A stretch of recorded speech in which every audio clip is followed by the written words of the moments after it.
Ready?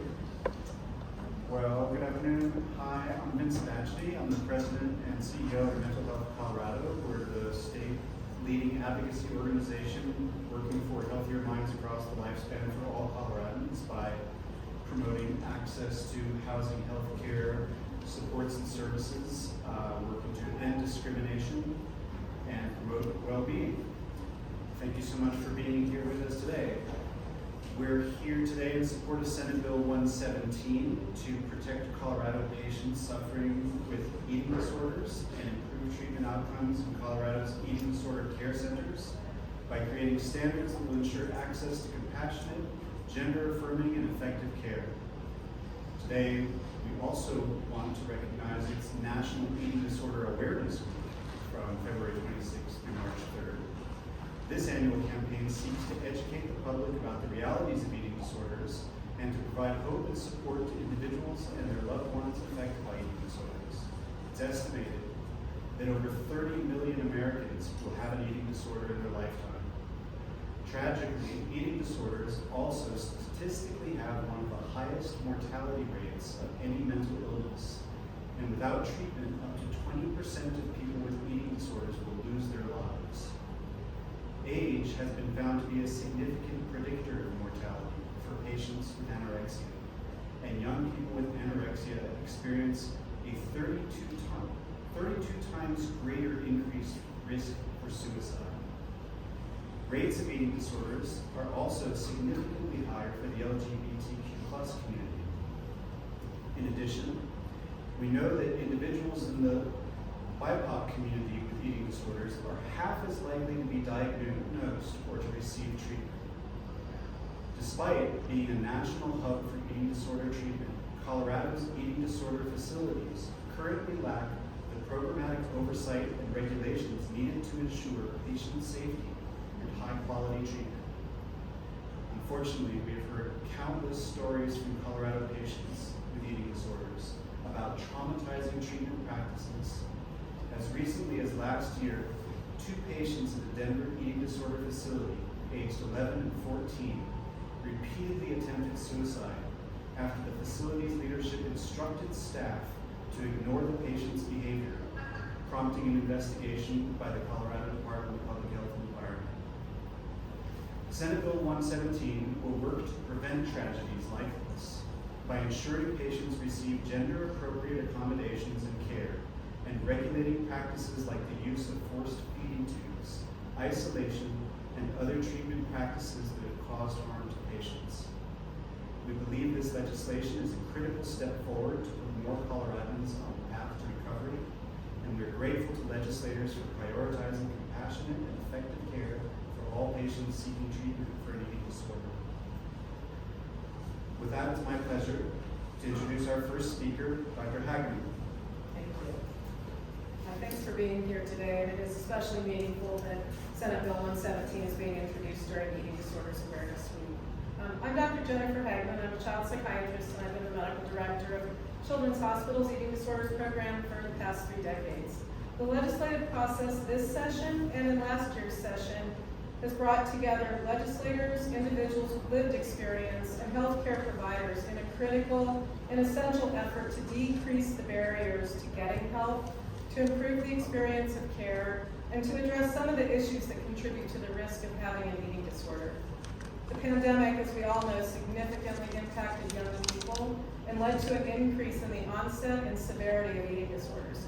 At Children's Hospital, we have seen a significant and sustained increase in the need for care. Young people with anorexia nervosa have 10 times the risk of dying compared to same-age peers, and over 10,000 deaths a year across the United States are the direct result of an eating disorder. That's 1 death every 52 minutes. It can be challenging and frustrating to find treatment for an eating disorder, and we need to continue to work on expanding training and insurance coverage so that anyone with any financial situation can get empathic, effective, and evidence-based care for as long as they need it. Senate Bill 117 continues recent efforts to establish important provisions for the care and treatment of people with eating disorders.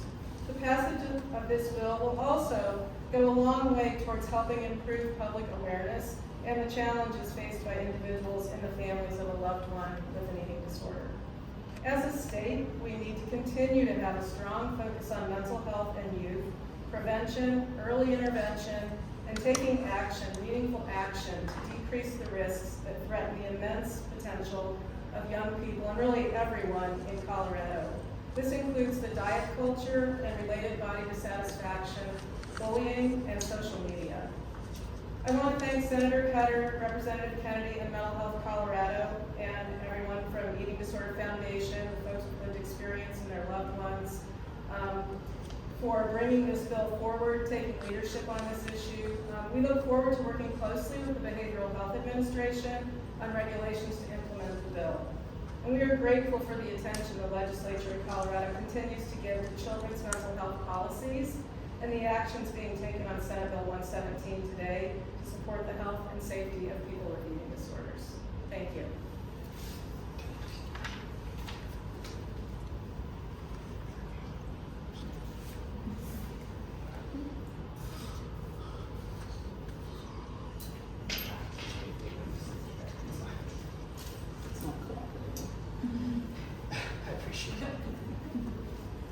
Thank you so much, Dr. Hagman. Now I'd like to introduce Erin Harrop. Good afternoon. My name is Erin Harrop, and I'm a licensed medical social worker, eating disorders therapist, and researcher and professor at DU. I'm also in recovery from anorexia after struggling for 20 years. With anorexia, I watched my health, talents, and dreams slip away. I lost jobs and housing. I experienced life-threatening cardiac and kidney complications and had to take multiple leaves of absence from work and school. During this time, I was earnestly seeking recovery, a journey that was made increasingly difficult by the cost of treatment, providers who lacked training, and feelings of depression. I experienced inpatient, residential, partial hospitalization, and outpatient treatment, and I have a deep respect for many of my providers. My eating disorder was tricky and difficult. I lied, hid, minimized, manipulated, resisting treatment. My dietitian worked tirelessly, getting me from my first meal plan of 1 multivitamin a day to a place of sustained recovery. My therapist did years of trauma work, having hard, honest conversations to push me towards a recovery that she knew was possible. I'm grateful every day for the tenacity of my parents, my providers, my partners, and my friends who held hope for me when I could not. One thing that we do not talk about regarding eating disorder treatment is how treatment itself can be traumatizing. Because healing requires confronting our deepest fears, patients like myself often struggle to receive treatment, even when miserable, critically ill, and desperate to recover. When you are starving, your brain changes. Your thinking gets rigid, distorted, obsessed, paranoid, and hopeless. This leads to multiple traumatizing procedures aimed at protecting critically ill patients from themselves. Policies like having people watch you use the bathroom, strip search you, force feed you, or place you in solitary confinement. As a result, patients often feel dehumanized, coerced, overpowered, and degraded. For patients with trauma histories, which is most of us, this can trigger nightmares, self-harm, and lead us to avoid seeking help. Showering with someone watching me was a deeply humiliating and triggering experience. When a friend of mine refused to shower in front of staff, they were threatened with an extended involuntary treatment. I remember painfully holding my bowels in to avoid toileting in front of staff. Another patient ended up with a bowel blockage requiring hospital admission. I remember the shame when my period returned of having to insert tampons with staff members watching. A shame compounded by being a non-binary person with gender dysphoria.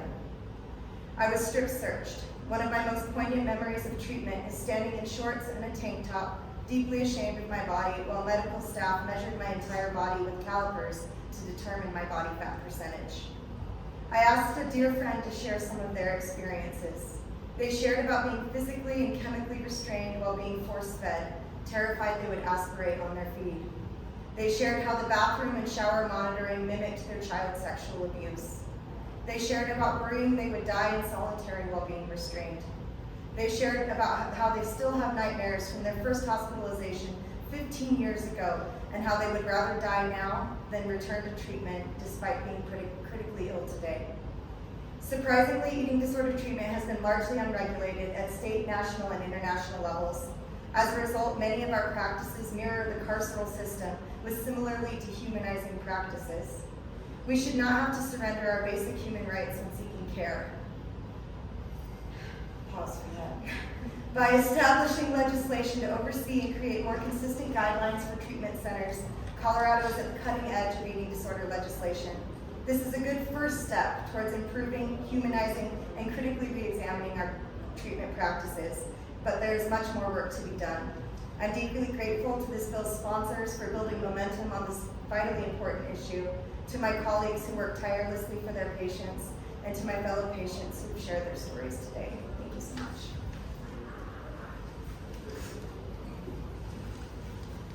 Thank you, Erica, for being here, for your remarks.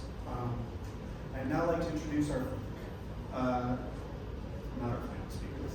I'm introducing Danny Giladi and Lydia Rhino from the Eating Disorder Foundation. Thank you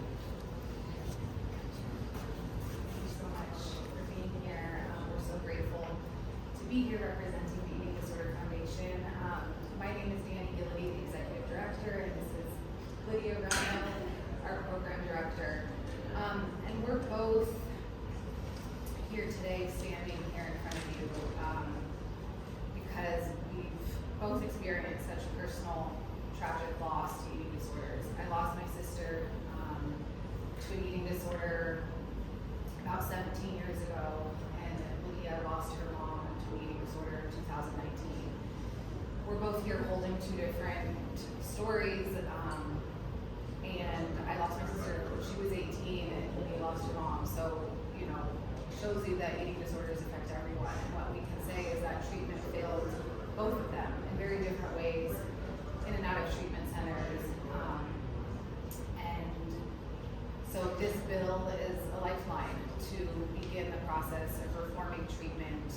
We both found our way to the Eating Disorder Foundation, which is a nonprofit here in Denver that offers free support to individuals and family and friends who are struggling. So we offer support groups, mentorship, we do a ton of education, and we're a place that provides community. So often what is missing in eating disorder recovery is that community piece, and we are here to fill that. And we are also here to hold the voice of our members who couldn't be here today for a variety of different reasons. But what we hear over and over again is just the trauma that people are facing in treatment, whether it's from the weightings that we heard about earlier today in people's testimony, or people getting punished and not allowed to use the restroom or take a shower for a period of time. The stories go on and on and on, and we feel like it's our role to be a voice for those who can't be heard. Again, we are so grateful for the senators who brought this bill forward, and I'll turn it over to Lydia. Hi everyone, thank you. My name is Lydia Rhino. As Danny said, I'm the Program Director at the Eating Disorder Foundation, and I'm also an individual with lived experience as well as having experienced the loss of my mother to her own eating disorder. As someone who identifies as queer and is in a relationship with an individual that identifies as trans, talking about this is one of the most important and critical pieces of information, as I would not feel comfortable sending my partner to any treatment center currently without having any regulations in place, knowing that they would be respected with their gender identity and knowing how important and closely linked that is to eating disorder symptoms. Getting the discussion started and being able to talk about this process is really exciting and something that we're really motivated by here in Colorado. It's something that we have great access to being able to make those changes. And also as an individual who represents our community, it's hearing the stories over and over again of knowing that folks are being re-traumatized, as many folks have already spoken to today. But this is something that we just want more oversight on, and to make sure that any folks that are coming to us seeking resources, that we can confidently direct them to a treatment space that will be safe and affirming of their gender identity and sexual orientation, and making sure that there's trauma-informed practices in place. Being able to know that we have those safety measures in place would allow me great comfort knowing that folks aren't going to come out of treatment worse than when they entered. So we're really grateful to be able to be here, and really grateful for all of this legislative support that we've gotten. Thank you.